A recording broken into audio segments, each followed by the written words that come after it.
Então a gente vai falar algumas aplicações, tá, de coisas que eu conheço um pouco, então não vamos falar de muita coisa. Tá? Vou falar alguma coisa da área de física médica, alguma coisa da área de geofísica e talvez no final uma parte de detecção de partículas. Eu conheço menos ainda, tá? Mas pelo menos para mostrar algumas aplicações que a gente tem. O que vocês viram até agora, tá, com o Mike, com o Johnny, tá, um pouco com o Pedro hoje, foi a interação de partículas com a matéria. E a quantidade que resume mais ou menos tudo que vocês viram, justamente esse d dx, que é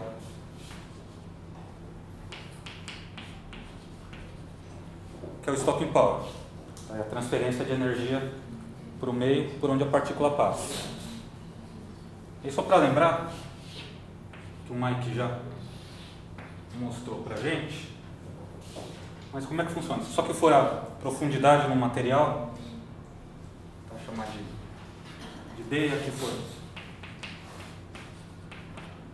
o stopping power, a partícula, se ela entrar com uma velocidade bem alta no material, vocês lembram como é que acontece essa transferência de energia?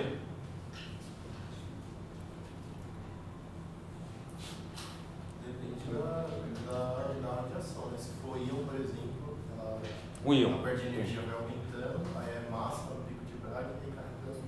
Muito bem, então a energia lá, transferência de energia. Aqui ela é pouca, por que ela é pouca? Porque ele está com uma velocidade mais alta. Aí a transferência de energia é basicamente eletrostática, tá, que é a integral da força no tempo, e como é muito rápido, ele interage pouco. Só que conforme ele vai interagindo pouco, ele vai perdendo energia de qualquer jeito, e essa transferência de energia vai aumentando. Aí nesse ponto, essa partícula está interagindo com o quê? Com os elétrons. Então nesse momento ele está interagindo com os elétrons. E ele vai ter um máximo de energia, que é o pico de Bragg.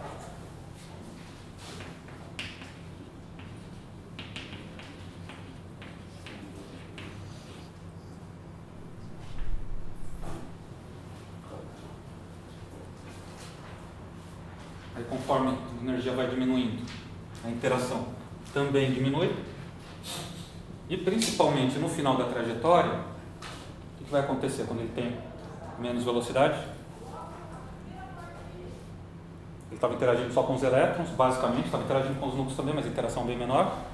Ele passa a interagir com os núcleos. Então, passa a ter interação nuclear, que é aquele gráfico que o Mike mostrou. Então, você começa a ter uma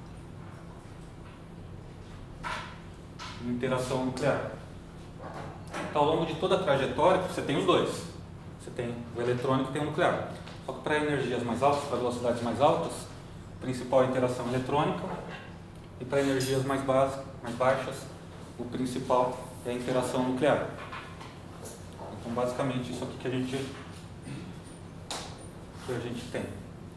E a maioria das aplicações que a gente faz com a radiação, com partículas carregadas principalmente, ela depende do formato desse d dx. Então, por exemplo, o Mike falou também na palestra plenária dele. Mas se você quer fazer uma terapia de hadrons,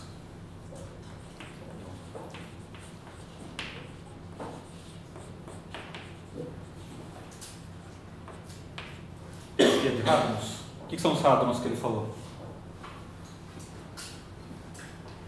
Os hadrons que ele mencionou seriam as partículas mais pesadas, prótons, nêutrons e todos os íons para cima disso. Qual que é o princípio básico? Uma terapia com hadrons. O princípio é a utilização desse pico de Bragg. Você tem lá o paciente, o tumor. Qual o tumor desse aqui? Você irradia o paciente com um feixe de íons, pode ser um feixe de prótons, por exemplo, um feixe de carbono. O que você espera que aconteça aqui dentro, na hora que ele entra no paciente? Ele começa primeiro, com esse gráfico aqui. No começo ele perde pouca energia, ele transfere pouca energia para o meio. E no final, ele transfere toda a energia. Se você calcular a energia do íon para a profundidade que você quer, você consegue transferir toda a energia no lugar certo, ou grande parte da energia no lugar certo. Por exemplo, ali tem um gráfico.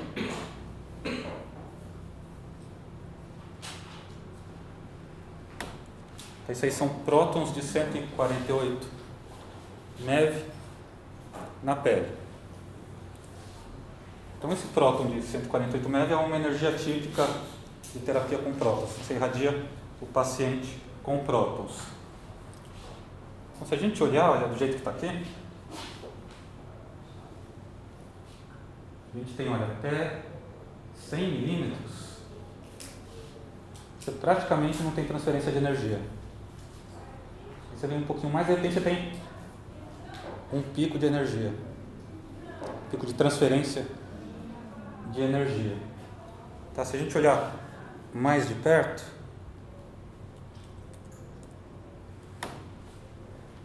aqui, ó, a gente já começa a ver que esse pico está... A gente consegue visualizar a abertura desse pico. Se a gente chegar mais perto ainda,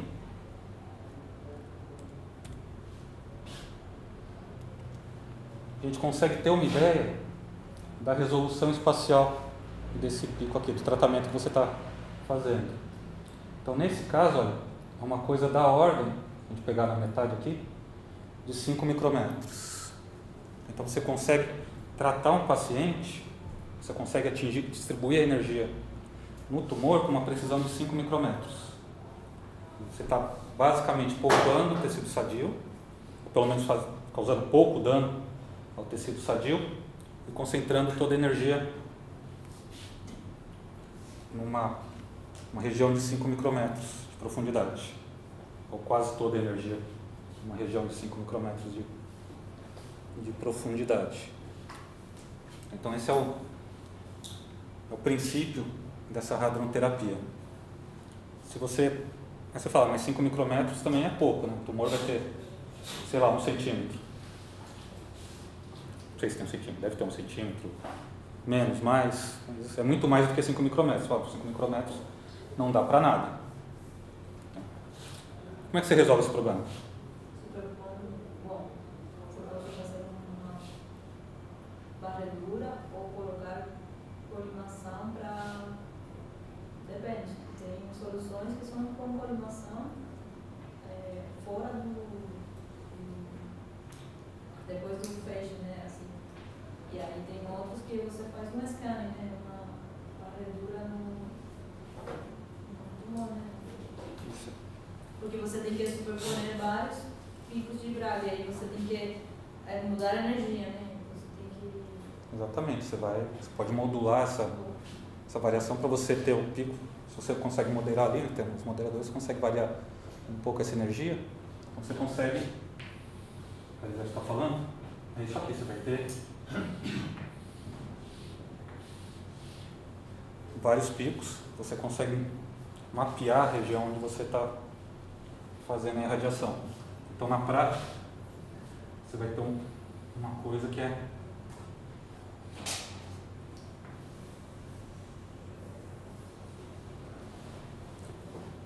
então o resultado tem essa cara aqui, quer dizer, então em vez ali dos 5 micrômetros, você vai superpondo, você consegue pegar uma região maior.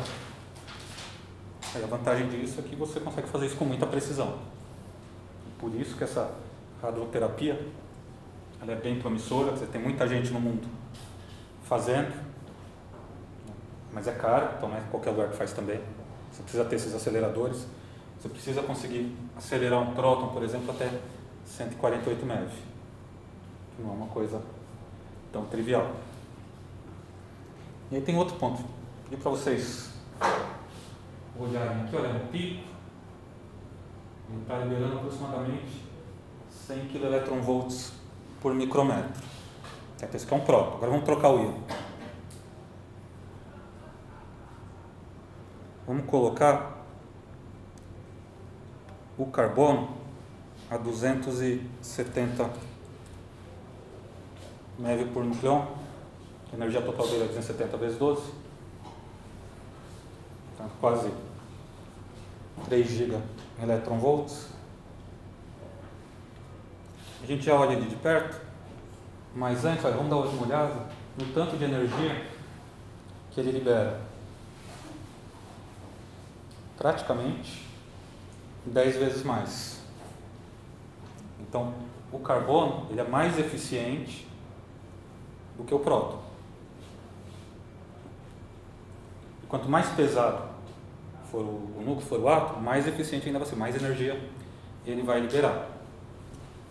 Então, vamos dar uma olhada nesse mais de perto. Opa.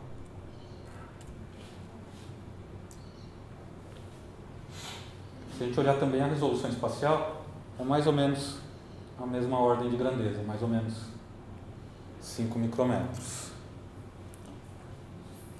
Então, o carbono e o próton, peguei os dois exemplos porque são os que são mais utilizados.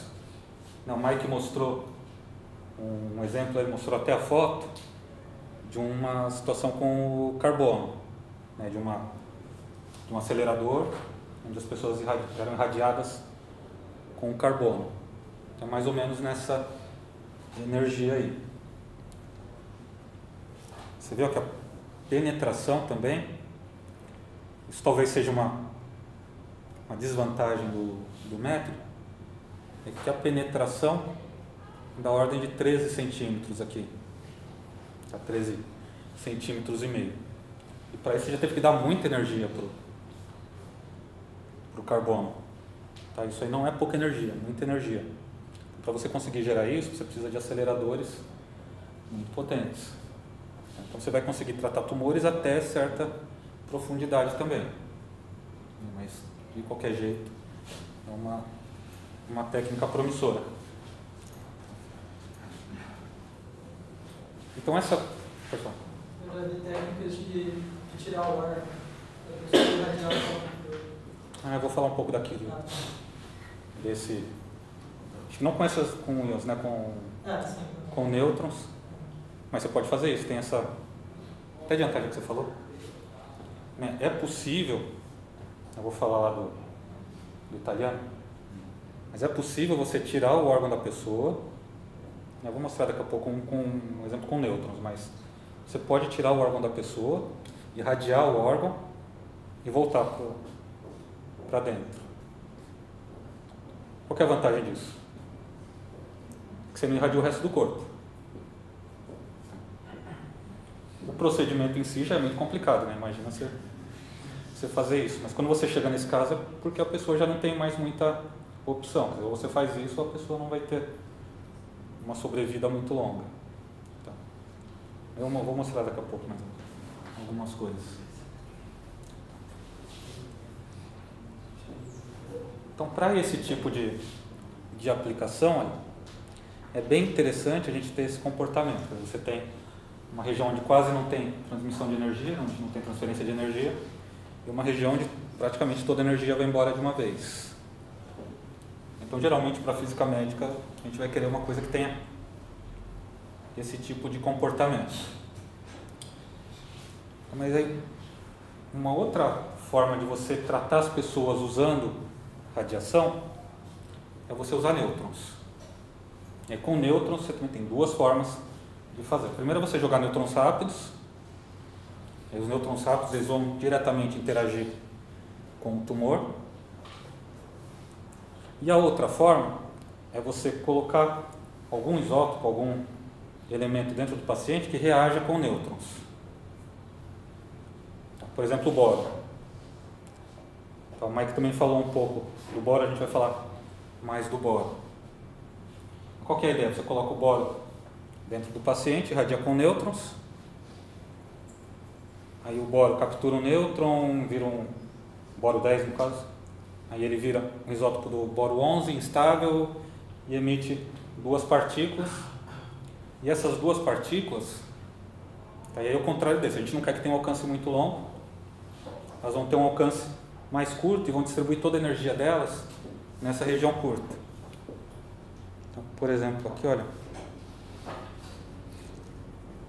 Essa aqui é uma reação do boro. O boro captura um nêutron, emite uma partícula alfa, se transforma num núcleo de lítio. Então aqui, tanto o lítio quanto a partícula alfa, na hora que eles se dispersam, na hora que eles são emitidos, eles são emitidos distribuindo uma quantidade bem razoável de energia. A gente viu lá, para o próton, a máxima do próton é da ordem de 100 keV por micrômetro, que nessa reação você chega a coisas por volta de 200 e 300. Então é muita energia que você libera. E aí, mais interessante, deixa eu só voltar aqui e fazer uma mudança.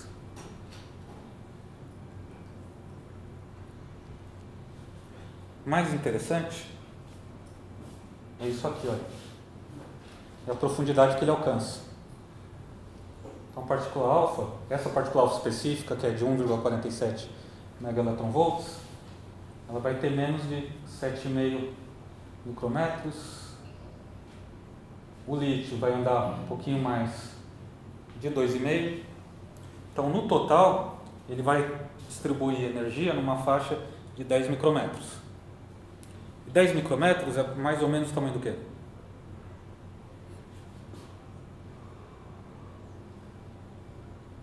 Você está tratando uma pessoa, então tem que ser alguma coisa da pessoa.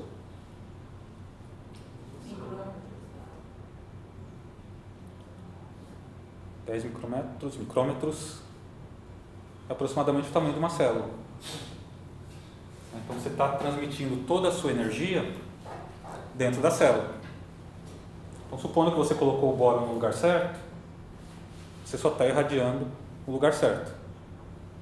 Claro que não é tão fácil assim você colocar o boro no lugar certo, mas quando que você consiga, vai dar tudo certo.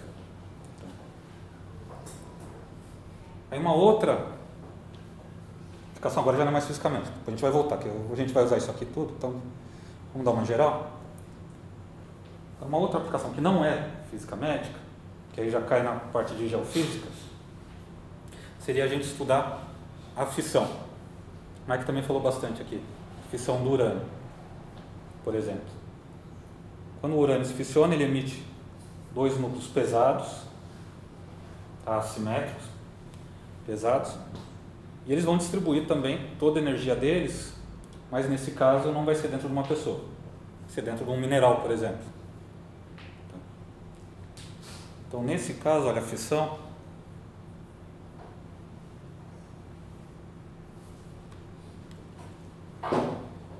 ele vai liberar um monte de energia também num comprimento bem curto. Olha, esse exemplo aqui é fissão num mineral que se chama apatita, que o pessoal usa na termocronologia.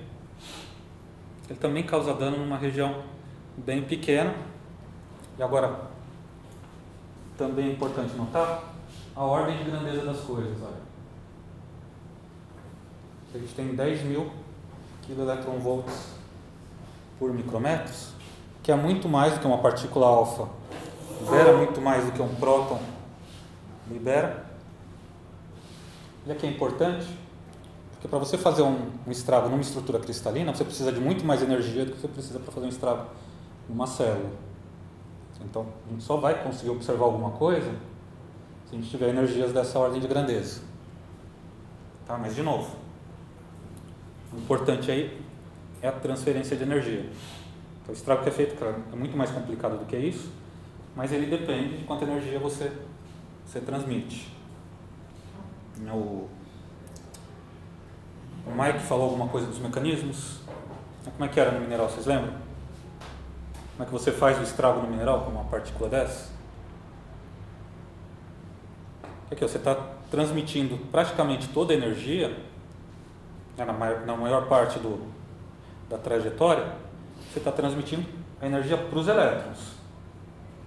Você não está transmitindo energia para o núcleo, só no final da trajetória que você passa a transmitir a energia para os núcleos. Mas como é que você faz o estrago na estrutura? Ou a modificação, para usar uma palavra um pouco mais correta? Vocês lembram? O Mike falou. E o Pedro vai falar, provavelmente, nas próximas aulas dele.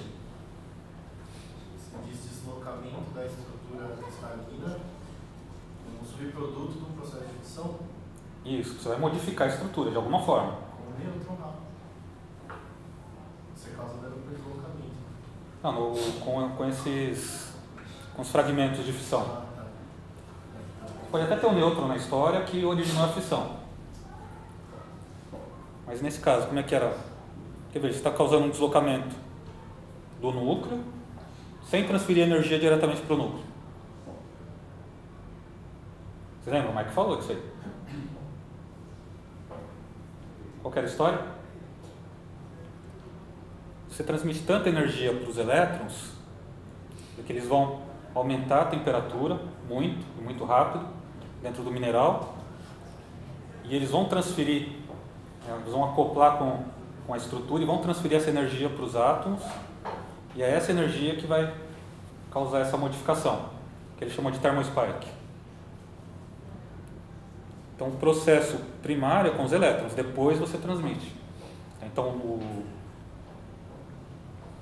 fragmento ele não está interagindo com os núcleos diretamente. Então, é um efeito indireto. Primeiro os elétrons transferem energia para a rede cristalina do material, no caso do mineral, e você vai causar o estrago, que é o estrago ou a modificação que a gente vai estudar. Aí vai tentar tirar informação dessa modificação. Eu queria discutir com vocês antes de ir para as aplicações propriamente ditas, porque é tudo aplicação disso aqui, no fundo, está com muito pouca elaboração. O Mike já falou bastante, o Johnny falou, aí os detalhes vocês sabem, mas a ideia é essa, que a gente tem que guardar na cabeça é essa transferência de energia. Então vamos passar lá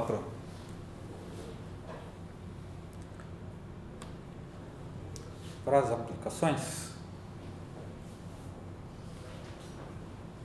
Então a primeira aplicação é justamente, que eu vou falar para vocês, é o BNCT, que é a terapia de captura de nêutrons pelo boro, que funciona da forma que está esquematizado aqui.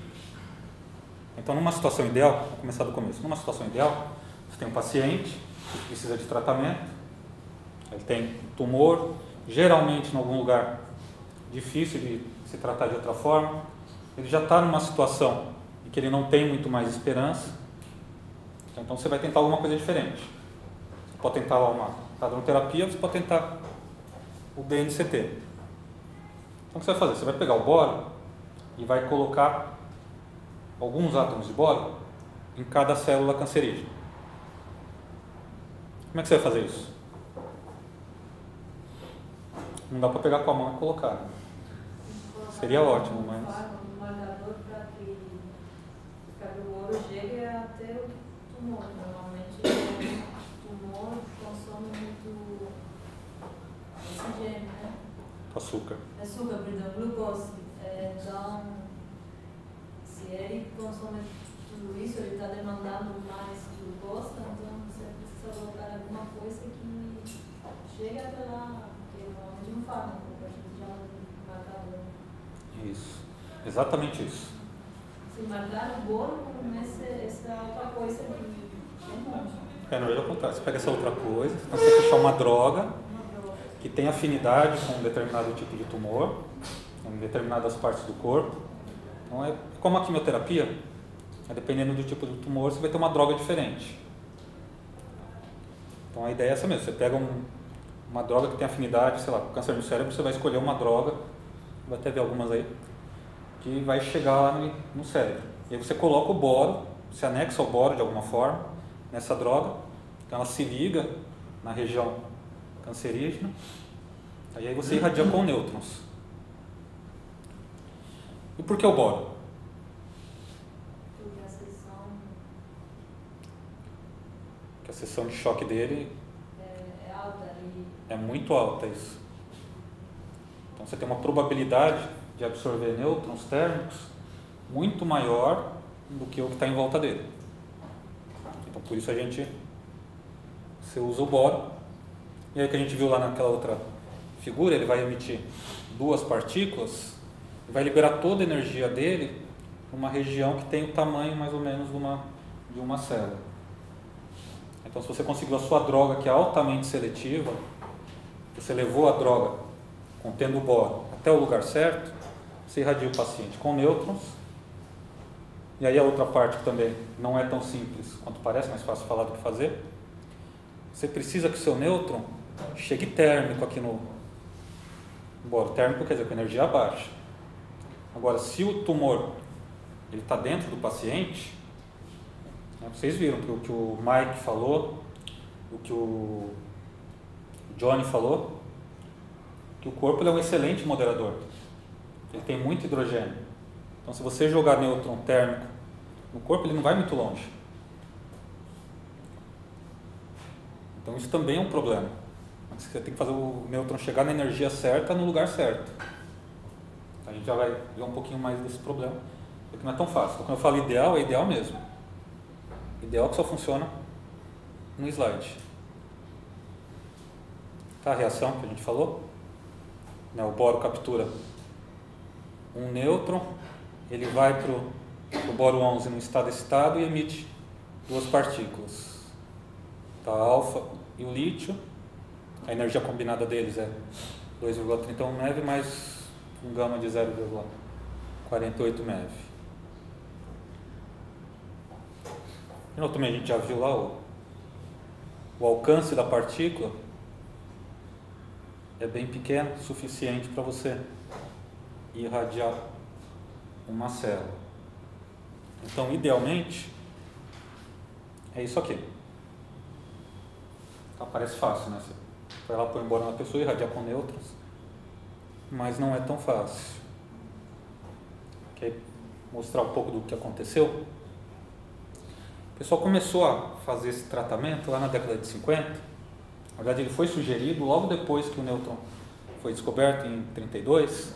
3 anos depois, o pessoal já tinha feito um esquema teórico de como fazer um tratamento desse. Inclusive o boro foi sugerido no começo. Então, na década de 30, você já tinha ideias de como fazer. E na década de 50, eles começaram a tratar tumores. Começaram a fazer testes clínicos com pessoas que de fato tinham tumores. Então, os testes começaram aqui no Brookhaven National Laboratory, década de 50 inteira praticamente, também no MIT. Só que os resultados não foram bons. É por tudo aquilo que a gente falou.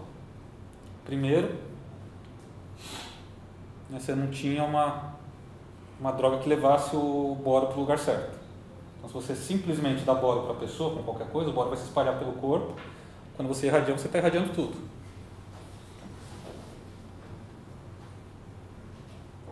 Que é isso aqui que está falando. Quer dizer, o boro ele se distribuía pelo cérebro, se distribuía pela corrente sanguínea, e não tinha especificidade nenhuma, você matava o paciente em vez de curar. Então a solução para isso seria você procurar drogas mais específicas. Foram conseguidas depois, mas a gente já fala disso depois. Aí o outro problema também a gente falou, que é se você joga nêutrons térmicos, ele não vai chegar muito longe. Ele vai se espalhar no corpo, ele vai ficar indo de um lado para o outro no seu corpo até achar um átomo de boro. E aí qual que é a solução para isso?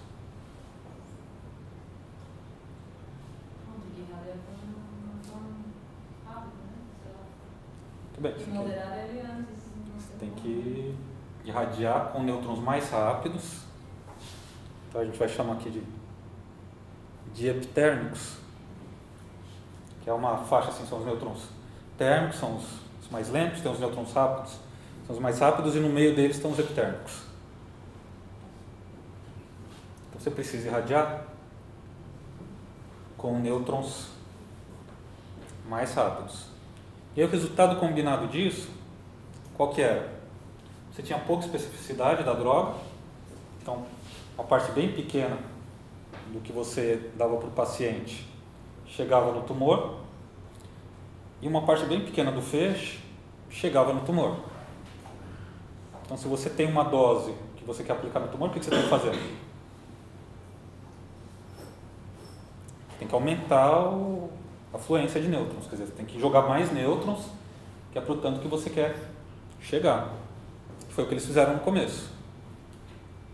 Tá, e aí o resultado não foi bom. Os pacientes morriam, não tinha jeito. Aí, causava dano bem extensivo no cérebro das pessoas. Então, os primeiros testes não foram muito bons. E aí, para a gente olhar mais ou menos o que acontece, sair um pouco agora do ideal, que a gente já viu que não é ideal, na prática não funciona desse jeito, porque o que pode acontecer quando você irradia um paciente com nêutrons? Então, só para a gente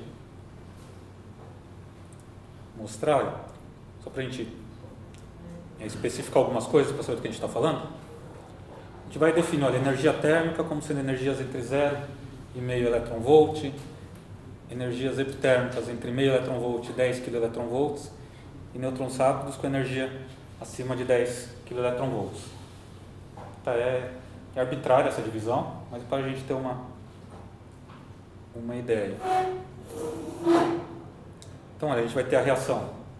Se a gente joga nêutrons, a gente vai ter a reação que a gente quer, que é a do boro. Só que a gente vai ter também uma reação do nitrogênio capturando o próton, capturando o nêutron e emitindo um próton. E aí qual que é o problema dessa reação? A gente vai ver que a probabilidade dela é bem baixa daqui a pouco. Mas qual que é o problema? É bem menor do que a probabilidade do boro. Mas o problema é que a gente tem muito nitrogênio no corpo também. A probabilidade é baixa dela acontecer, mas como o alvo, a quantidade de alvo é muito grande, no final a chance de acontecer também é bem grande. Aí a gente tem espalhamento por nêutrons, principalmente com nêutrons mais rápidos um pouco. Tá? E outras reações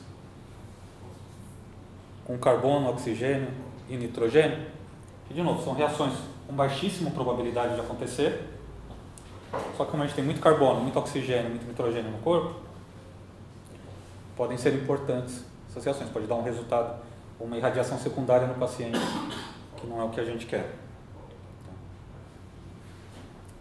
Por último, essa daqui é um pouco menos importante, que é a emissão de uma partícula gama, de um raio gama. Então, pela quantidade, pela fluência que a gente joga, isso não é tão importante, mas acontece.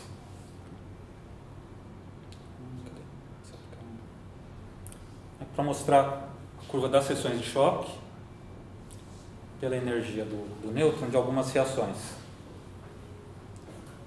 Vocês lembram da seção de choque, né? Não estou falando aqui de seção de choque, mas vocês lembram da seção de choque que o Mike falou. Então, a seção de choque ela vai ser uma medida da probabilidade de uma reação acontecer. Então, se a gente olhar, isso aqui é do boro, que é o que interessa para a gente. Essa escala é logarítmica aqui. Então, a seção de choque do boro ela é muito mais alta do que a do resto. A das outras reações, o nitrogênio está por aqui, né, da emissão de gama está por aqui. Essas aqui são as reações de espalhamento de prótons. Então a probabilidade é bem mais alta. Para nêutrons térmicos, quando você vai aumentando a energia do nêutron, aí as reações de espalhamento já começam a ficar mais importantes. Tão importantes quanto? Então quando você vai para nêutrons muito rápidos, aí todas as outras reações com carbono, oxigênio e nitrogênio começam a ficar importantes também. Então tudo isso você tem que levar em conta, que isso vai causar efeitos secundários.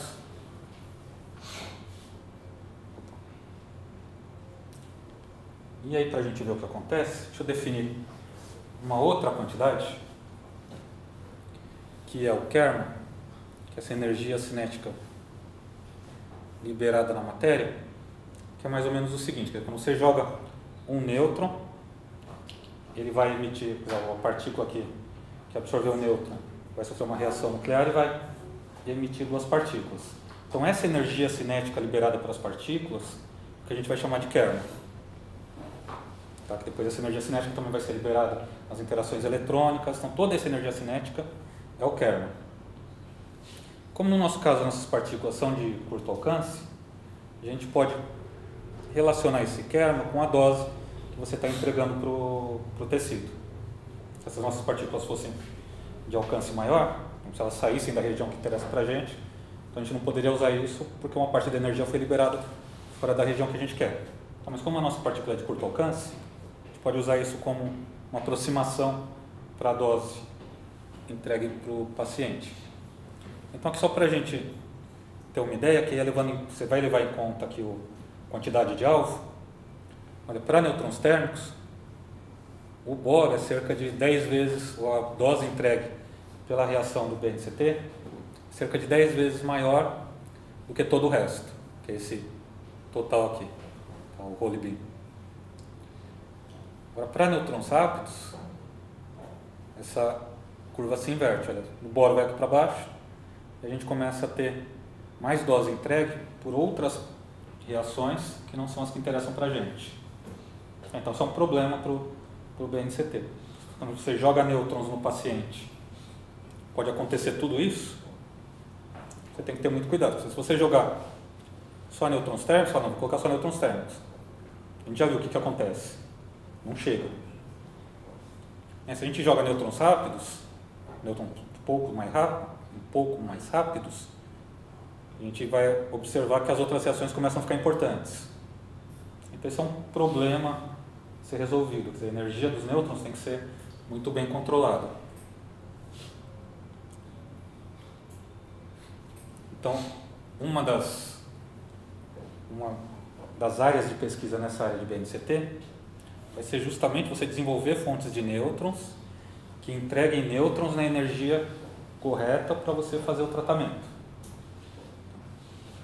Então, o que a gente quer? A gente quer fluxos relativamente altos, tá? Esse fluxo aqui não é tão baixo, 10 a 9 nêutrons por centímetro quadrado por segundo, que é para você poder fazer o tratamento um tempo mais curto. Se a fluência de nêutrons for menor, você vai precisar de mais tempo irradiando o paciente. Você precisa, normalmente o que o pessoal faz é nêutrons térmicos, se você quer fazer experimentos em células, por exemplo, você quer colocar uma cultura de célula e ver o que acontece quando você irradia. Então aí você não vai jogar nêutrons rápidos, porque o nêutron já vai chegar direto no seu alvo. Então você joga nêutrons térmicos. Então normalmente tem feixe de nêutrons térmicos, feixe de nêutrons epitérmicos, que é o que a gente quer para tratamento, e você não quer que tenha nêutrons rápidos. Você lembra? Porque os nêutrons rápidos é isso aqui, essa região aqui, olha. A gente não quer que tenha isso no feixe de nêutrons. Aqui alguns exemplos de fonte de nêutrons. Isso aqui é um reator nuclear no MIT. Ele foi preparado para fazer tratamento em pacientes do BNCT. Então ele tem aqui uma linha de nêutrons térmicos, tá, para fazer experimentos biológicos, assim, e tem uma linha de nêutrons epitérmicos para fazer o tratamento do paciente. Então isso aqui não é uma coisa fácil de fazer. Você põe o paciente deitado numa sala, do lado do reator, e ele recebe tratamento por aqui. Então os reatores foram o primeiro pensamento, quer dizer, a primeira escolha para você gerar nêutrons. Eles já geram nêutrons, então você adapta para ter o que você quer. Mas qual que é o problema de um reator? Sempre tem um problema, né? Qual que é o problema do reator? O problema do reator é que ele normalmente não é um hospital. Você vai ter que colocar um paciente que está em estado grave, Então, mesmo que você prepare uma sala, que você faça um esquema, ainda assim não é um hospital. Então, se tiver qualquer complicação, você tem que levar o paciente correndo para o hospital. Nesse caso aqui, eles têm um hospital perto. Mas não é uma coisa fácil para todo mundo fazer. Se colocar um hospital perto de um reator ou um reator perto de um hospital. Não é uma coisa trivial sempre. Esse aqui, vou mostrar para vocês, é uma linha que tem em São Paulo, no IPEM, que é o que a gente consegue usar para fazer experimentos, mas só experimentos biológicos, então não tem tratamento de pacientes aqui. Deixa eu mostrar para vocês como é que funciona. Aqui são as pessoas que tomam conta, os 2 polos. Foi preparado, né, para experimentos biológicos, com cultura de células e animais pequenos. Isso funciona aqui. Isso aqui é um esquema do reator. O núcleo do reator está aqui. Isso aqui tem linhas que levam os nêutrons para vários experimentos. A linha de BNCT fica aqui, que é essa daqui. Está aqui a piscina do reator, o núcleo, a linha de BNCT. E eles fizeram nesse lugar aqui, olha. Esse lugar é esse lugar aqui. Está aqui a piscina do reator, o núcleo. Ele joga os nêutrons aqui para dentro. Então, você fazer a moderação dos nêutrons aqui nessa região.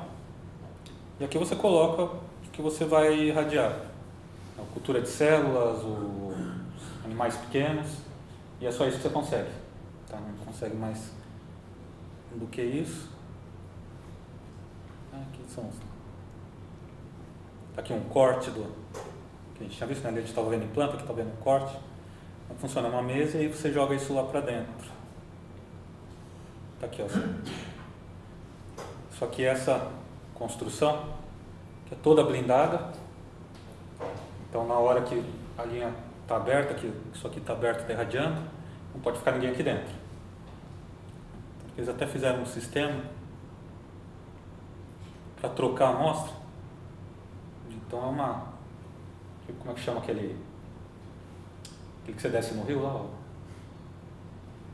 Você desce na corda ali, não? Tirolesa? Parece uma tirolesa. Você coloca a sua amostra aqui e leva ela até a posição que você quer. Aí você consegue trocar as amostras quando o reator está funcionando.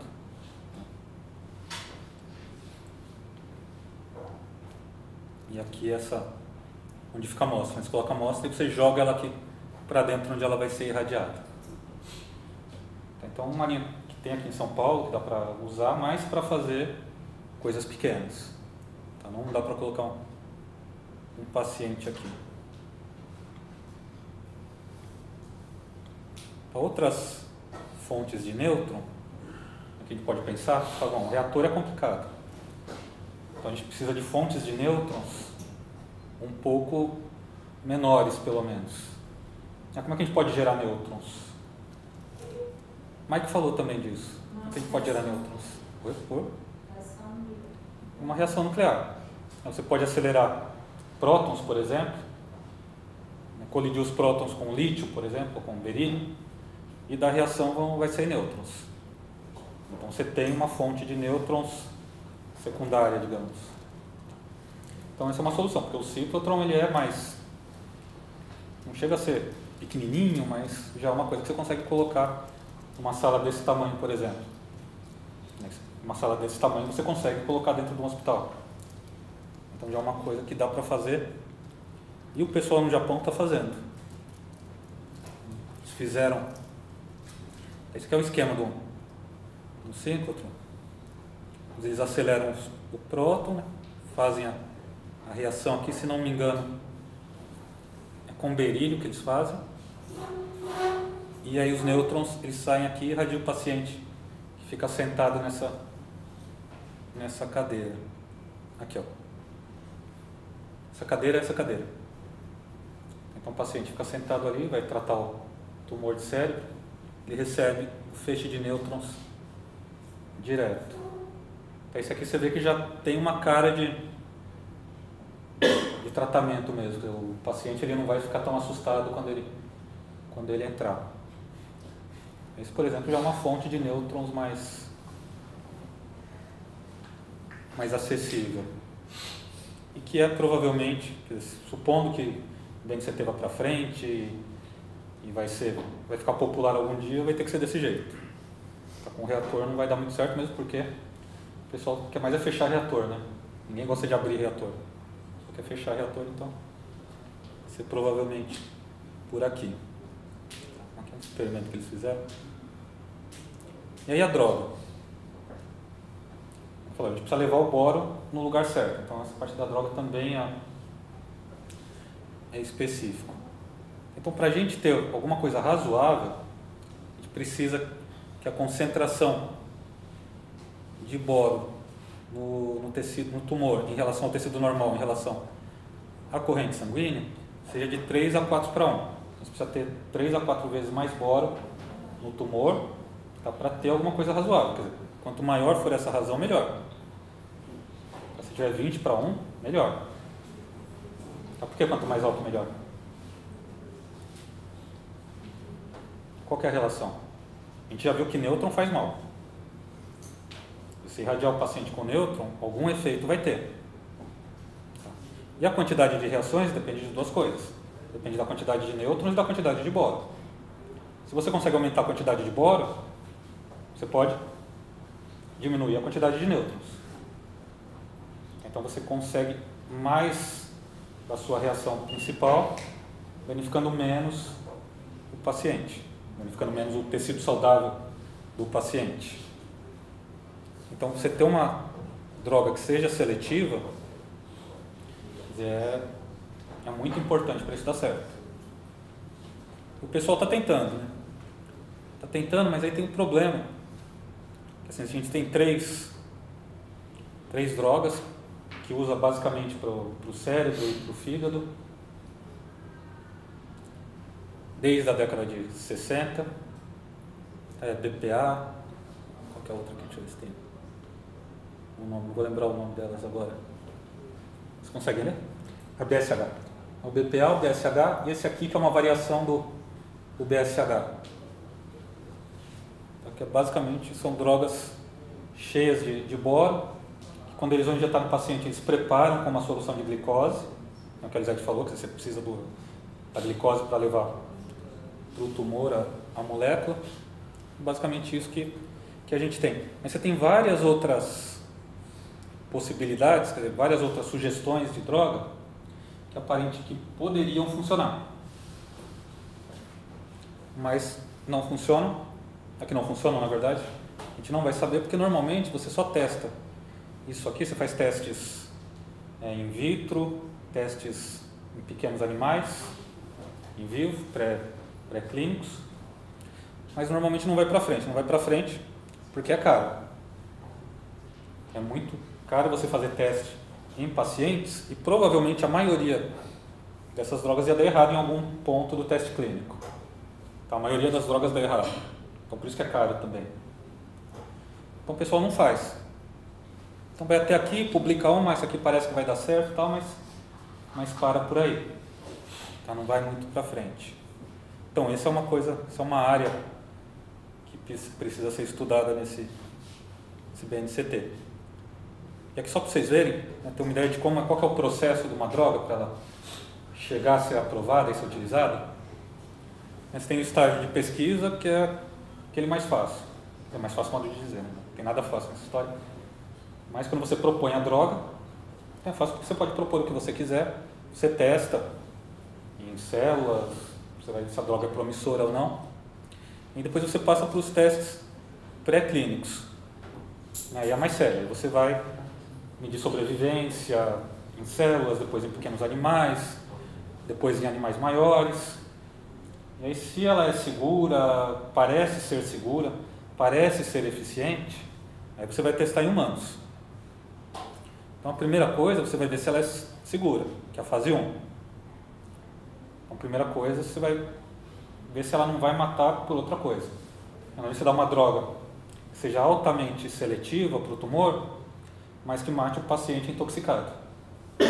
Então, não resolve a situação. Então, a primeira coisa que você tem que ver é a segurança. Segunda coisa é se ela é eficiente. Ser eficiente é o quê? Ela produz resultados melhores do que o que já existe. Se não tem nada, qualquer coisa que dê certo um pouquinho é eficiente. Se tem alguma droga que já é eficiente, por exemplo, a gente tem 3 ali.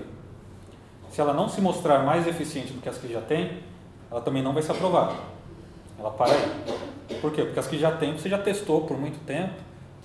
Então você usa aquela no paciente. Você não vai testar no paciente uma coisa completamente nova. Mas se ela se mostrar mais eficiente, aí você vai fazer um teste com uma população maior, ver se de fato você testa contra uma população de controle, ver se ela funciona bem. Se ela funcionar bem, aí ela é aprovada e vai para o mercado. Aí ele vem para essa fase 4, que o pessoal fala, que é o teste de longa duração. Porque todos os testes que você faz aqui, você faz testes, sei lá, de 1 ano, alguns meses. Agora você tem que ver o que acontece a longo prazo. Então ele vai para o mercado, é autorizado, mas você tem que acompanhar, basicamente acompanhar para sempre, para ver se não tem nenhum efeito adverso. A população que você testa normalmente é limitada também, os efeitos dependem muito do tipo de população que você está testando. E aí você vai com isso para frente. E esse processo todo aqui, ele pode demorar cerca de 10 anos e muito dinheiro. Então, por isso que aquelas drogas não vão para frente. Quer dizer, em algum momento o pessoal desiste. E ainda não é também uma terapia tão popular que vai vender remédio, né, rios de remédio para os caras ganharem dinheiro, então também não é tão fácil ir para frente. Tá, mas é interessante ver, a gente vê, né, por que não é tão fácil você fazer um remédio, e no caso do BNCT que você precisa de uma droga seletiva, também não é tão fácil melhorar essa parte. Esse aqui tem vários remédios, dos quais eu não vou me lembrar o nome. Tem um até para dor de cabeça que recentemente foi tirado do mercado, depois está há anos aí disponível, que descobriram que dava algum efeito colateral. Então o pessoal simplesmente tira do mercado. Porque aí o pessoal também já vendeu bastante, já pagou o desenvolvimento nesse ponto. Para mostrar alguns testes clínicos, não tão recentes, na verdade, mas testes clínicos, para a gente ver como é que é a eficiência. Alguns testes mais recentes, tá, não aqueles da década de 50. Esse aqui foi Harvard e MIT. Eles irradiaram 53 Harvard, 18 pacientes no MIT. O câncer era esse glioblastoma multiforme, que é um câncer de cérebro. Não sei mais detalhes sobre esse câncer de cérebro, mas qualquer coisa no cérebro é ruim. A droga, a BPA, que é uma droga, aquela droga lá dos anos 60. E eles tiveram aqui, olha, uma mediana de sobrevida do paciente de 13 e 12 meses. Aí a gente pode pensar, não é tanta coisa assim, o cara vai viver 1 ano a mais. Mas esse tempo ele é comparado com a radioterapia convencional com fótons. Só que tem uma diferença, né, fundamental aqui, que é a qualidade de vida do paciente. Então, o paciente que ele precisa fazer a radioterapia convencional, ele precisa passar por dezenas de sessões. Aí aquela história da transmissão de energia, o DEDX, como é que é o DEDX do fóton? Ele é uma coisa assim, né? Então você basicamente transmite a mesma energia para todo o tecido até você chegar onde você quer. Então você tem efeitos colaterais muito grandes. Ao passo que o BNCT, com 1 ou 2 sessões de tratamento, você já consegue o mesmo resultado. Essa é a vantagem do BNCT. Qual que é a desvantagem do BNCT comparado com a radioterapia convencional? É o preço. Se você chega para um cara que vai decidir, imagina que você é o cara que vai decidir. Você é o ministro da saúde. Aí chega um cara aqui da física, um físico, que mal sabe explicar o que é um tumor. E ele chega para você, olha, eu tenho um tratamento aqui que ele dá o mesmo resultado da radioterapia, só que o paciente vive muito melhor. É da mesma sobrevida, mas o paciente vive muito melhor. Aí Aí o ministro vai ficar animado, né? Ele vai falar, pô, legal. Mas quanto custa? Fala, custa só umas 1000 vezes mais do que a radioterapia convencional. Aí o ministro vai fechar a cara, vai mandar você passear e perguntar por que você tomou o tempo dele. Porque na verdade o objetivo é você tratar no sistema de saúde, quer dizer, já não tem tanto dinheiro, o cara vai escolher tratar mais gente. Mas de qualquer forma, quer dizer, é uma coisa que para o futuro, de repente, quando as fontes de nêutrons não forem tão caras, quando você tiver uma droga mais seletiva, é uma possibilidade. E o outro tratamento também na Suécia e na Finlândia, com 17 pacientes, mesmo tipo de tumor, mesma droga. Eles tiveram uma mediana um pouquinho melhor, de 18 meses. Mas aí também está dentro do erro, né? Não dá para ser muito conclusivo, mas de qualquer forma ainda é um resultado bom e com que todos eles relatam que os pacientes têm uma vida normal enquanto estão fazendo o tratamento. Ou depois que fazem o tratamento, na verdade. Aí no Japão, que é esse aqui mais novo, com mais pacientes também, a estatística melhora, a mesma droga, esse aqui tumor de pescoço e cabeça. Minha vida também de 10 meses.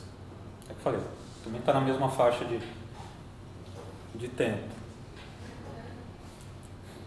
Aí um bem interessante, na verdade, que é na Argentina, eles testaram para um tipo diferente de tumor, que é o melanoma. O melanoma já é bem mais interessante, por quê? Melanoma é câncer de pele. Esse é o máximo que eu sei sobre melanoma também. Mas por que ele é interessante? O BNCT? Porque ele é superficial. Então você pode irradiar direto com nêutrons térmicos sem se preocupar com o tecido sadio embaixo. Tá? Porque ele já vai perder toda a energia dele ali mesmo. Então já vai reagir ali. É que são poucos pacientes, mas mesmo assim o resultado é bem interessante. Olha, esse aqui é o esquema antes do tratamento e aí, se não me engano, até 1 ano e meio depois do tratamento. Como é que evoluiu o melanoma. Vocês viram que é bem promissor. Então, para esse tipo de câncer, ele é bem promissor. Isso aqui você consegue executar.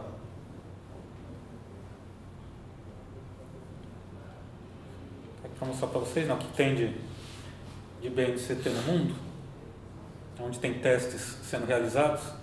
Então, esse aqui é um site, esse clinicaltrials.gov, onde os pesquisadores, se eles querem algum dia vender remédio nos Estados Unidos, eles têm que registrar os ensaios clínicos deles. Então ele é relativamente confiável. Então, isso aqui eu procurei hoje. Então esses são os testes clínicos em andamento no mundo relacionados com BNCT. Você tem na China, tem bastante, 4. Na Europa, 8. Estados Unidos eu não estou vendo aqui, mas 3. Canadá. Então tem alguma coisa acontecendo no Japão, aqui. Então tem alguma coisa acontecendo no mundo relacionada a isso. Aqui com os tipos de tumor que são tratados. E aqui no grupo, no nosso grupo, aqui na Unicamp, a gente não trata paciente, a gente acaba trabalhando mais com coisas relacionadas ao BNCT. Então, por exemplo, a medida da fluência de nêutrons.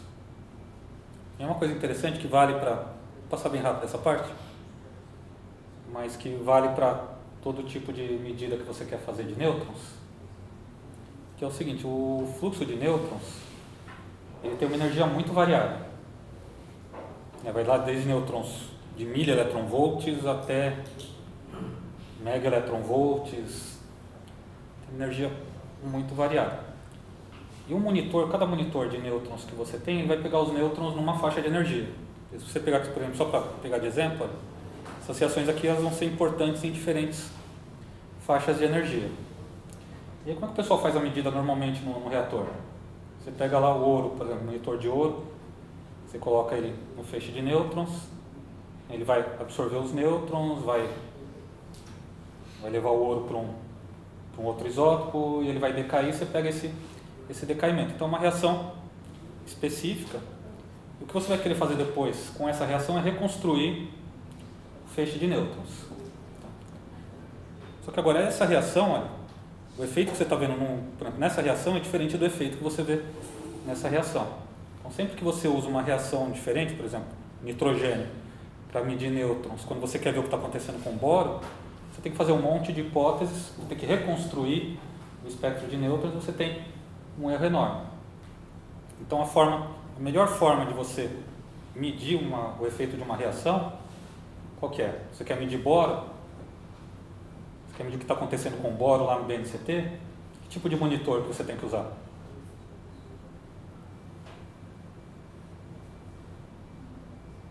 Boro. Por quê? Porque ele está tendo o mesmo efeito. A mesma taxa de reação que está acontecendo no tumor, está acontecendo no seu detector.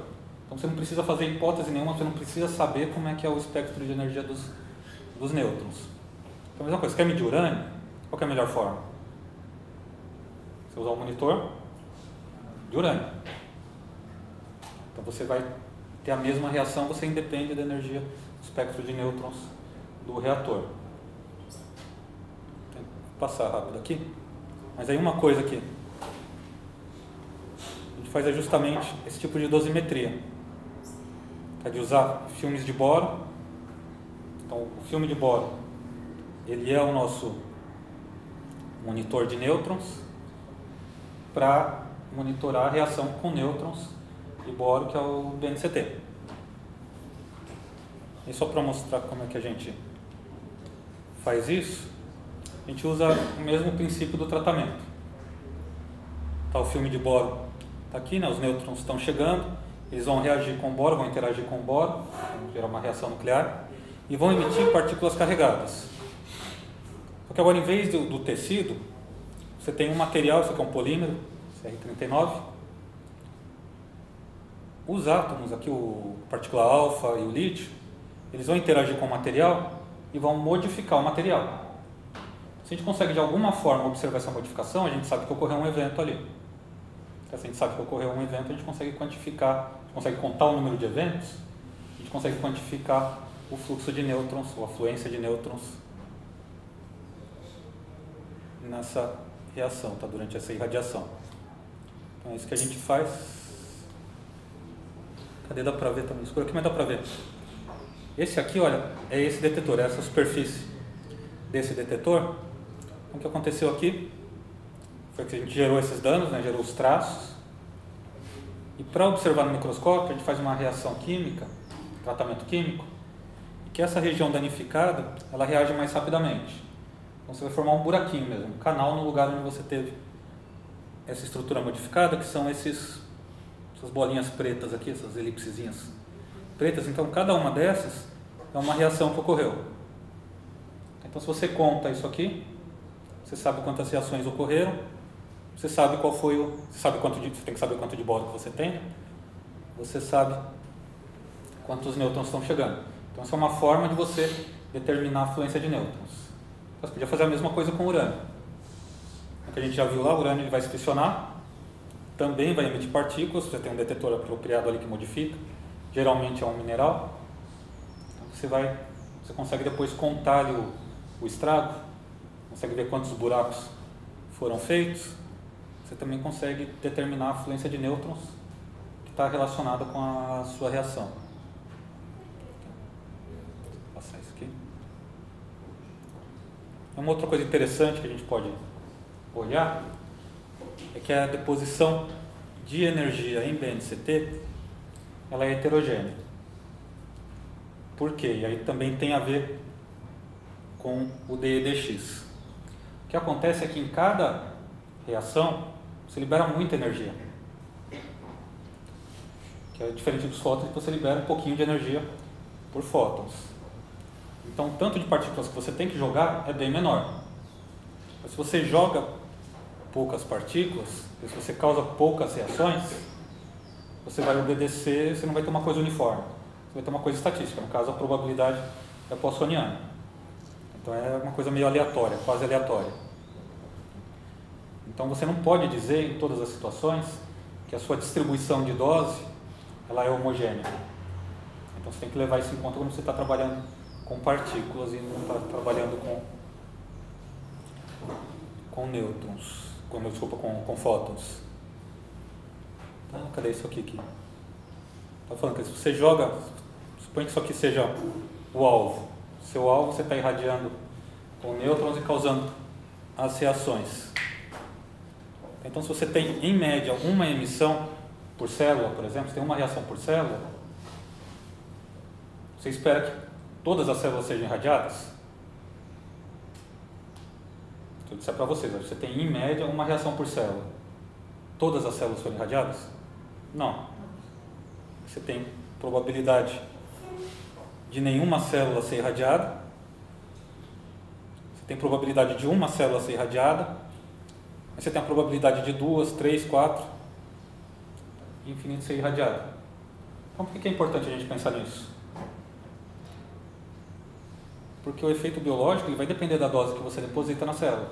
Então se você fala, olha, o meu efeito biológico, seja ele qual for, ele acontece com dois decaimentos na célula, com 2 hits na célula. Então se você olha essa informação, qual que é a primeira impressão que você vai ter? O seu efeito biológico não ocorreu. Agora se você vai estudar com mais detalhe, você vai ver, olha, que daqui para cá, do azulzinho, do vermelho, amarelo, acho que não tem aqui nesse exemplo, mas nessas células, o seu efeito biológico pode ter ocorrido sim. Então você tem que levar em conta essa natureza estocástica do decaimento quando você está trabalhando com pouca estatística, digamos, com um número baixo de partículas, que normalmente é o caso de radiação com partículas. Aqui. Esse aqui é um exemplo, é um experimento que uma aluna do grupo fez, ele radiou. Esse aqui não é com BNCT, é com partículas alfa de rádio, mas é história mesmo para a gente ter uma ideia. Ele radiou uma cultura de células com partículas alfa de uma fonte de rádio, que tem várias energias aqui de partículas alfa, várias fontes de partículas alfa dentro da fonte, energia média aqui de 2,8 megaelectronvolts. Ele radiou com várias doses diferentes aqui, com várias frequências diferentes. E aí, só para a gente ilustrar o que acontece quando você irradia, a gente pegou aqui, ó, isso aqui é a foto da cultura de célula que ele irradiou. Isso aqui é uma foto daquele detetor que eu mostrei antes, que ele foi irradiado separado, não com as células. Isso aqui é só para a gente mostrar. Com as doses que ela, que é um exemplo, né, uma das doses que ela usou para irradiar as células, só para a gente ver o que acontece. Se a gente superpõe essas imagens, a gente tem uma ideia de como as células são atingidas. Está vendo? Você vê que em alguns lugares a dose se aglomera, tem algumas células você tem mais chance de ser atingido. Você tem algumas células, aqui tem bastante, também tem atingida, outras que não vão ser. E aí a dose ela é distribuída de forma heterogênea. Então nem todas as células foram irradiadas da mesma forma. Então quanto menor for a dose que você está dando, mais heterogênea vai ser essa distribuição. Então, se você vai aumentando a dose, aí você vai convergir para uma coisa mais homogênea no final. Tá, mas então você tem que levar em conta o que está acontecendo. E aí ela fez as medidas de sobrevivência. Então isso aqui basicamente é a sobrevivência das células e o tempo de radiação. Então quanto maior o tempo, maior a dose. Então a gente tem uma informação de colônia e uma outra técnica aqui que eu não vou saber explicar direito, mas que mede a atividade celular. As duas basicamente são medidas da mesma coisa. E aí a gente vai observar diferentes situações. Olha.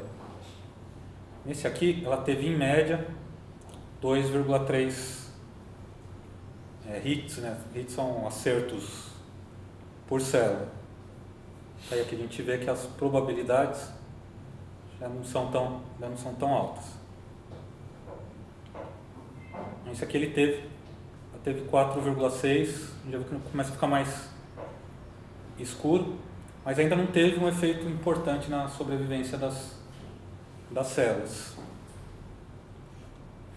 E aqui é quando começa a ficar preta, porque a coisa ficou preta. Então as células começam a morrer. A morrer é modo de dizer, né? Elas ficam inativadas. Na verdade, elas não se reproduzem com a mesma eficiência. Você vê que a distribuição de energia, a distribuição de dose depositada, ela é bem heterogênea. Então qualquer efeito que tem aqui, a gente precisa levar em conta essa distribuição até um ponto em que, de fato, você começa a ficar mais homogêneo. Aí você já tem a situação em que a célula ela vai morrer mesmo, não tem jeito. Ela vai inativar. Morrer é modo de dizer. O CR39, que tipo de detetor é esse? Essa imagem como é formada? O CR39, ele é um polímero. Esse aqui é só uma ilustração, né? Sim, mas Essa coisa. estou falando o princípio dele de detecção. Detecção é o seguinte, você tem o detetor e o polímero, né? Então são cadeias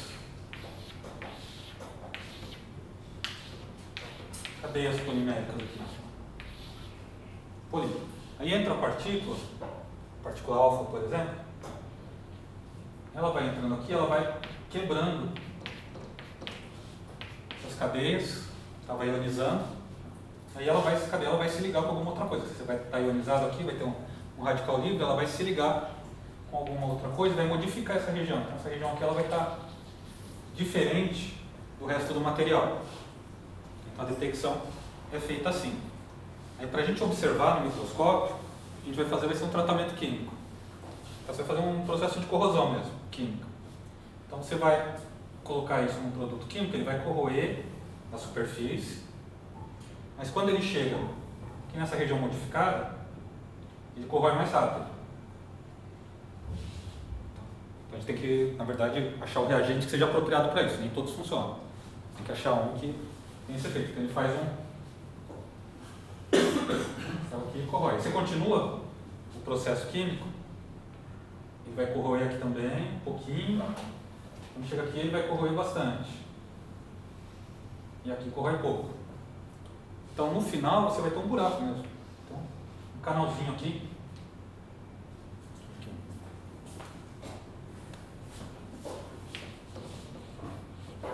O canal, no caso do polímero, ele forma um cone. Quando você olha de cima, você vai ver uma elipse. Tá, se é perpendicular, você vê um círculo. Tá, se a partícula alfa entrou nessa direção, você vai ter uma coisa, cone, que assim você vai ver uma elipse olhando de cima. Então aí você conta esses buracos, então você sabe que passou por aqui uma partícula alfa, uma partícula de lítio, ou alguma outra partícula qualquer. Então é assim que a gente faz a detecção nele. Aquela imagem que eu mostrei antes,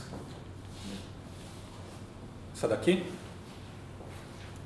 que vocês estão vendo melhor que eu. Cada bolinha preta dessa é um buraquinho no detector.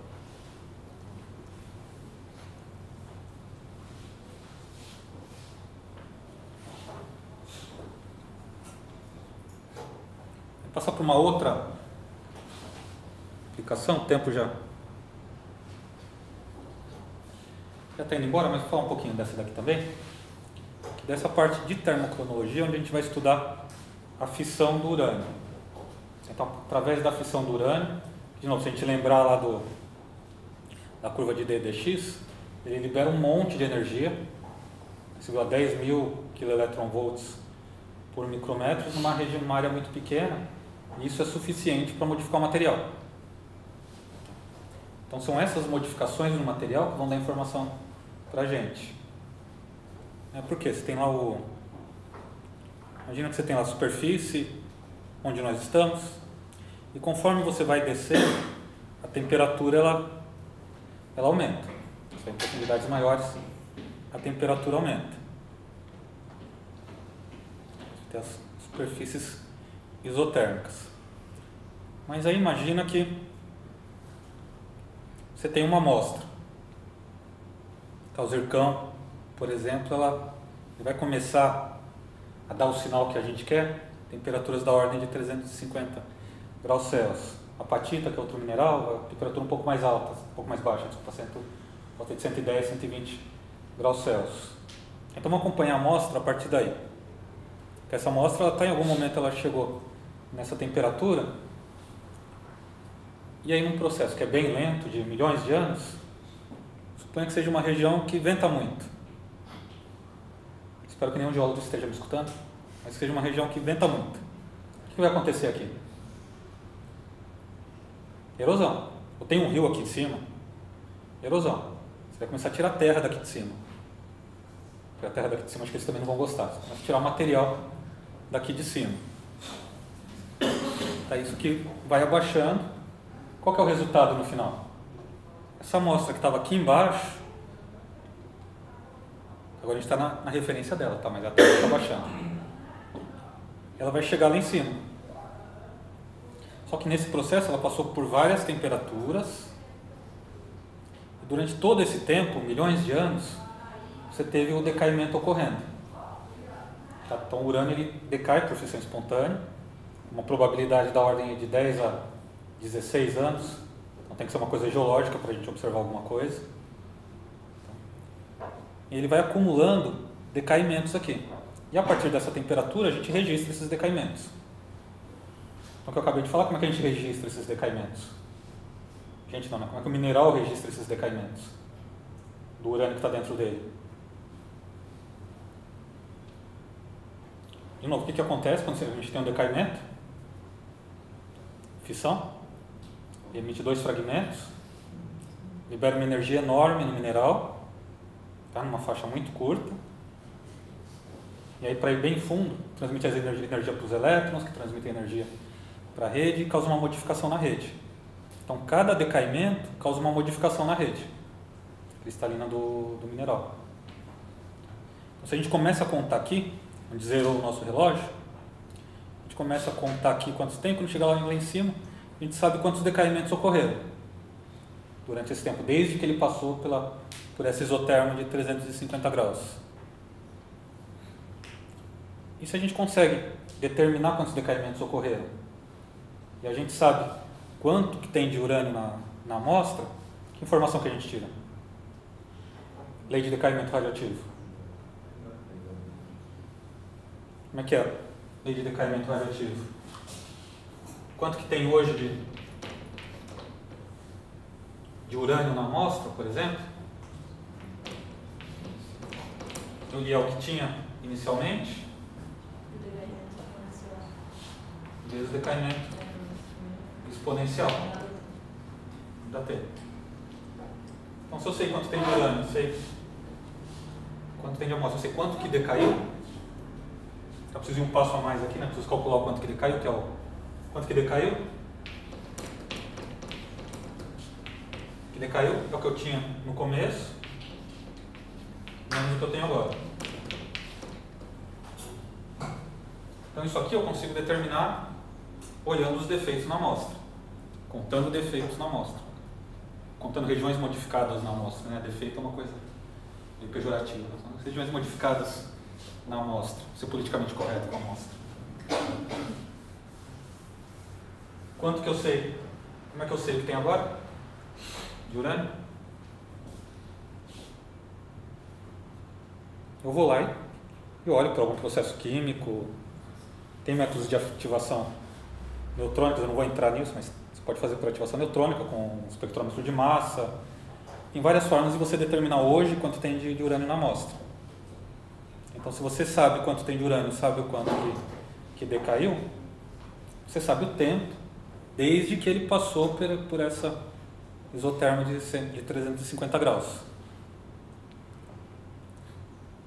Aliás, aproveitar e fazer uma observação sobre os métodos de datação, que todos os métodos de datação são relacionados a alguma coisa.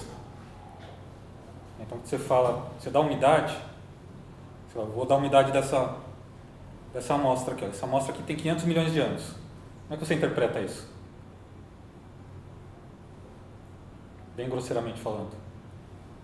Provavelmente essa amostra tem mais de 500 milhões de anos. Mas quando eu falo, tem 500 milhões, eu medi, né, usei essa técnica de termocronologia, que chama traço de difusão, e a minha amostra eu achei 500 milhões de anos.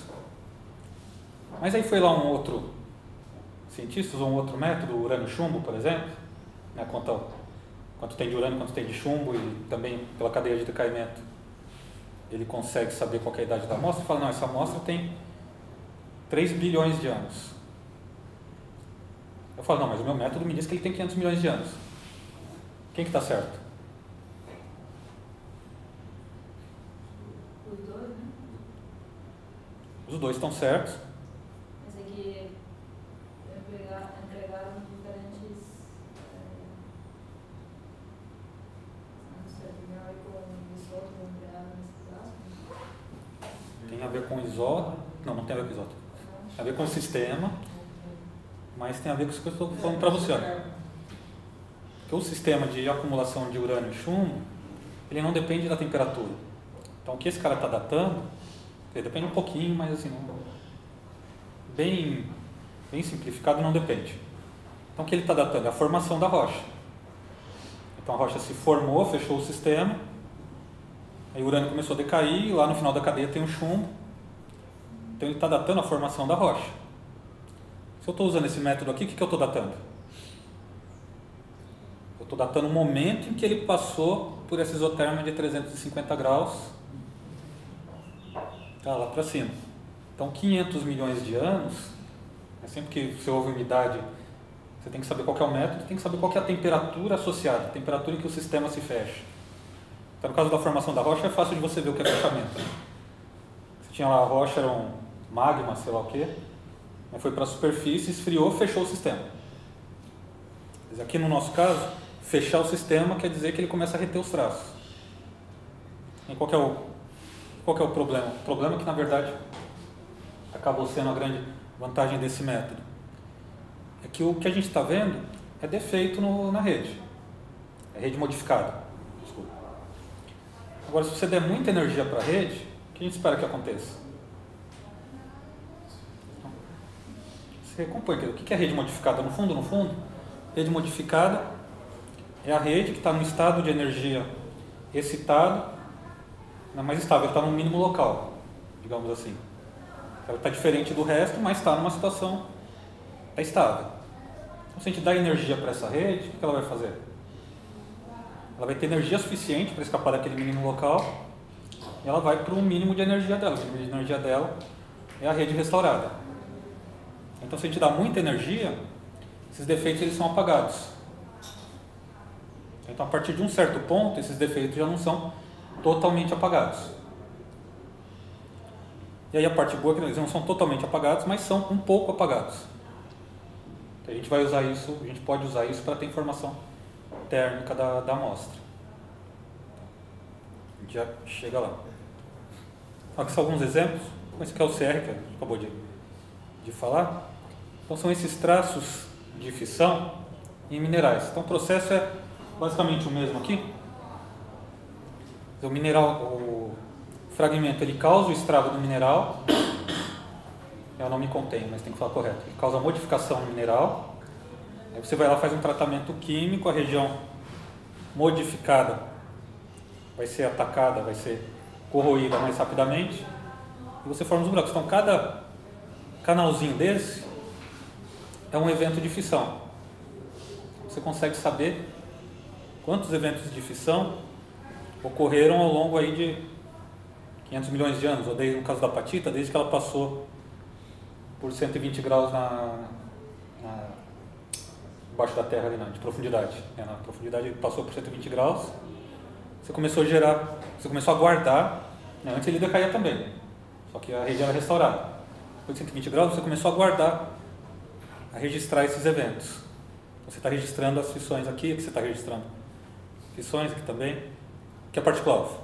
Só coloquei aqui para mostrar uma figura um traço diferente no polímero. Tá, mas esses 3 aqui a gente consegue usar para fazer datação, fazer termocronologia. E cada um deles, olha, no primeiro momento, é interessante, cada um deles tem uma temperatura associada. O zircão a gente falou é da ordem de 350 graus Celsius. Esse aqui é da ordem de 110, 120 graus Celsius. Então, qual que é a primeira informação? Se eu tenho esses 2 minerais na minha rocha, pego a rocha, separo, acho a apatita e acho o zircão. Aí eu acho a idade da apatita e acho a idade do zircão. O que eu posso dizer sobre essa região? Acho, por exemplo, sei lá, 500 milhões aqui e 100 milhões aqui.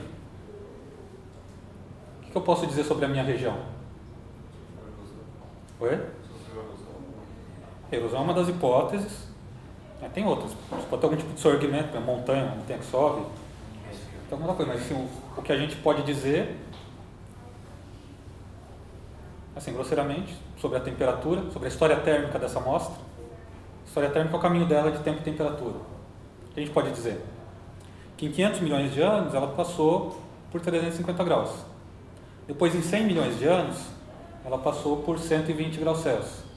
Então, a gente consegue reconstruir uma curva, um espaço de tempo e temperatura, e aí sim, aí o geólogo vai interpretar. Ele vai falar, então pode ser, por exemplo, né, você tem lá uma coisa aqui, ó, a amostra foi esfriando, numa taxa desse tamanho, depois ele começou a esfriar numa taxa assim. Bem grosseiramente, o que você pode inferir? Se a gente sabe que é erosão. A taxa de erosão aqui é bem menor do que a taxa de erosão aqui. Então você consegue ter ideia ou dar informação sobre a evolução geológica de alguma região. Então a gente falou erosão, mas isso aqui pode não ser erosão, pode ser os Andes subindo. Os Andes estão subindo ainda, acho que 1 metro por ano. Então você está vendo aí uma variação de temperatura na amostra. Você pode estar vendo alguma coisa subindo, simplesmente. Então esfriando pode ser alguma coisa subindo ou pode ser alguma coisa saindo de cima. A amostra pode estar ela subindo ou pode material saindo de cima dela. Então você consegue ter uma informação térmica datando essas amostras. Bom, isso aqui é o que eu já falei para vocês. Vou pular os detalhes. E aí aquela coisa que eu estava falando que é interessante, que é a mais interessante, que é essa redução do tamanho do traço de acordo com a temperatura. A gente falou, tem uma temperatura que apaga todos os traços.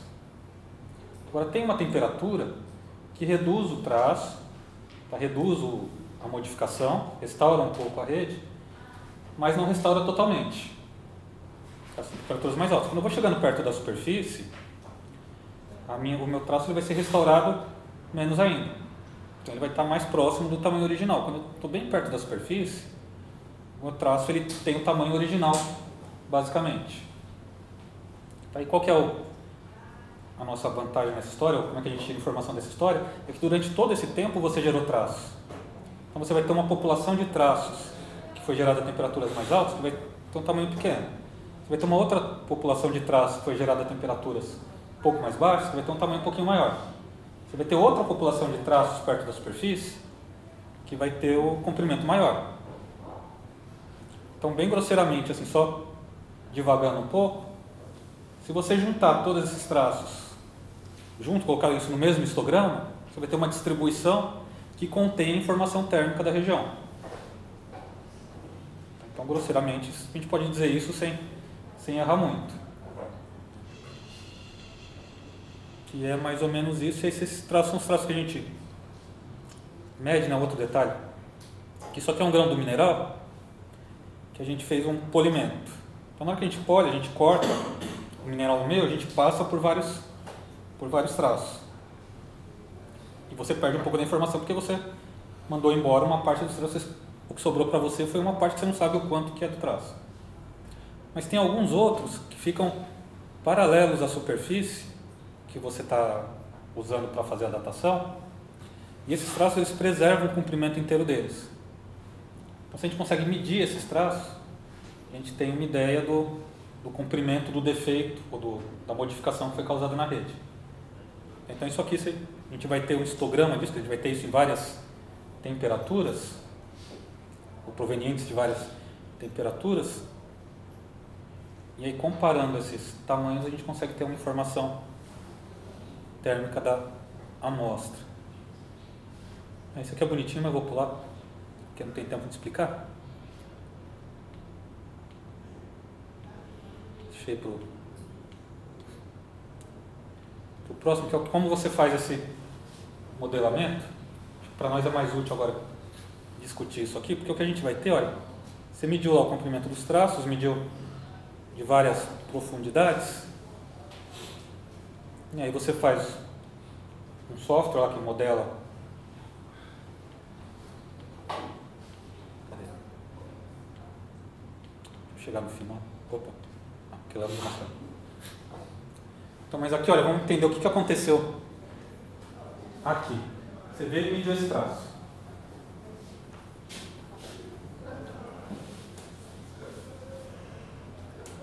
Você tem aqui, vai fazer o histograma, tem a frequência e o comprimento do traço.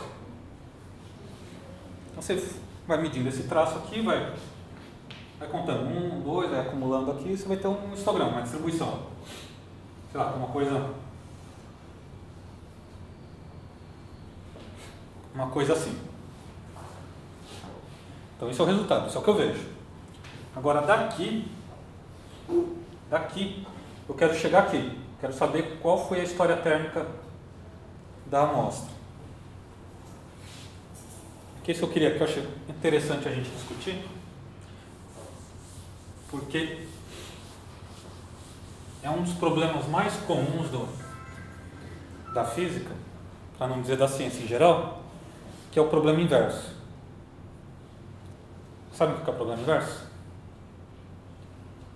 O problema inverso é o seguinte, vou falar. Qual é o problema direto primeiro? Direto. Esse é o problema direto. Como é que a gente resolve o problema direto? Mas você tem que colaborar, porque senão a gente não vai para frente. Quanto que dá o problema direto? Solução do problema direto. Não, vamos lá, gente. Pode pegar a calculadora, não tem problema. Tá bom. Agora o problema inverso. Qual que é a conta que dá isso?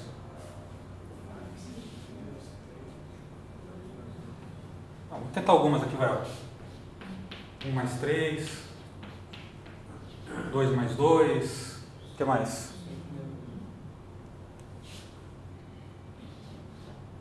9 menos 5, o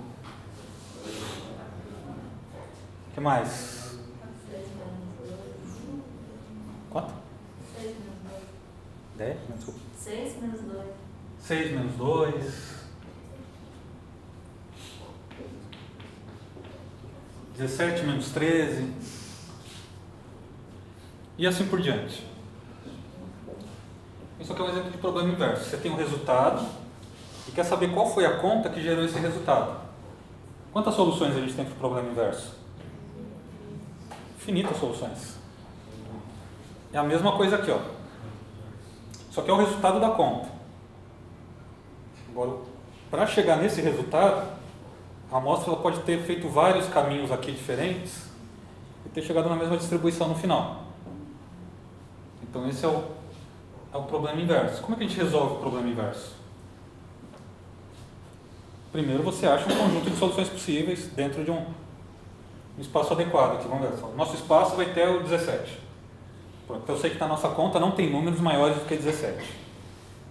Então esse é o meu espaço.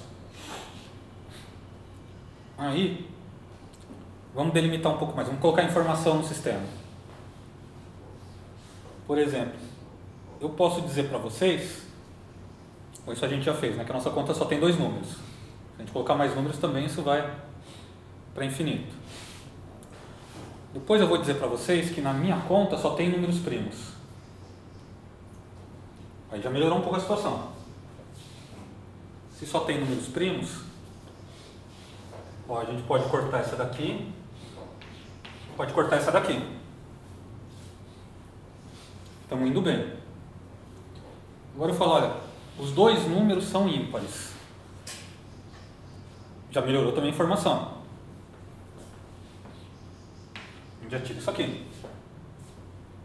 Já melhorou as nossas possibilidades.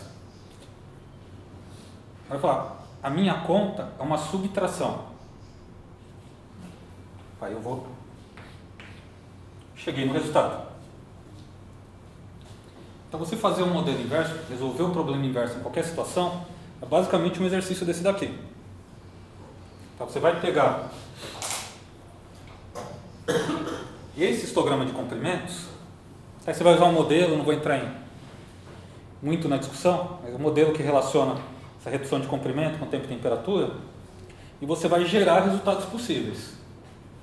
Você vai ter lá um monte de histórias térmicas. Então, em princípio, todos esses resultados são aceitáveis.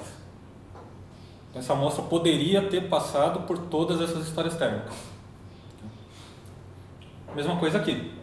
Aqui você tinha todas essas tentativas que a gente fez, elas são aceitáveis no primeiro momento. Só que aí você precisa do geólogo para colocar informação no sistema. Então, o geólogo ele vai falar, por exemplo, que ele tem evidências, por outras evidências, outros métodos, que você só teve resfriamento. Então você elimina qualquer história que tenha aquecimento.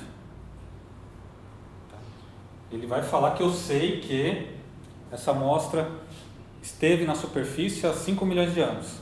Então em 5 milhões... Opa! Não era nem 5 milhões de anos essa amostra foi lá em cima e voltou por algum motivo. Então você vai colocando informação no sistema, para no final tirar uma história térmica, né? Tirar um resultado. Normalmente você não chega num só, porque normalmente você não tem tanta informação para ficar colocando no sistema. E com isso aqui, com o que você tira no final, você vai tentar interpretar, você vai ter alguma informação geológica. Então isso aqui é mais ou menos como que a gente tira informação dos danos causados pela fissão. Então são dois exemplos, tá? Um de mais de física médica, outro de geofísica, de informação que a gente consegue tirar estudando os efeitos da radiação, tá? Ou em minerais, ou no ser humano, ou não, né? Ou nos minerais ou nos seres humanos, tem mais um aí. Tá bom já. Então só para a gente ter se eu falei de algumas coisas que eu sei, então não vou inventar falar de coisas que eu não sei, que vocês vão pegar, mas para a gente ter uma ideia, né, de que tudo que vocês estão estudando são coisas que são aplicadas de fato. Quer dizer, toda aquela teoria que o Mike deu, é um negócio que de fato você usa. As coisas que o Johnny falou, que o Pedro vai falar, são coisas que você usa de fato. Tem muitas outras coisas, né? O próprio Mike ele falou dos microporos, nanoporos. O que são os nanoporos, microporos que ele falou?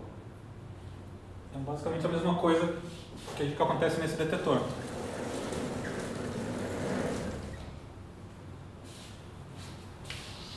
Só que você pega, por exemplo, uma película qualquer,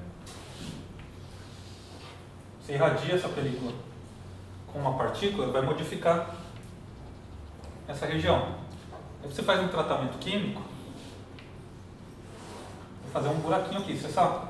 A amostra é fina o suficiente, né, para a radiação atravessar, você vai fazer um buraquinho aqui mesmo. Isso é uma técnica para você fabricar nanoporos e microporos. E aí uma coisa que o pessoal tem feito ultimamente, né, na história dos nanos, você pega isso aqui, você pode usar para fazer nanofios. Basicamente tem várias formas de fazer, com diferença de potencial, outra coisa, mas você preenche isso aqui com o que você quer. Você quer fazer nanofio de cobre? Você preenche isso com cobre. Você quer fazer nanofio de ouro? Você preenche isso com ouro. Então são aplicações tecnológicas também desse estudo de radiação. E tem muitas outras que eu não vou saber explicar também. Tem tempo. Já está quase na hora da gente subir. Então é isso, pessoal. Podemos ir para a do Unicamp.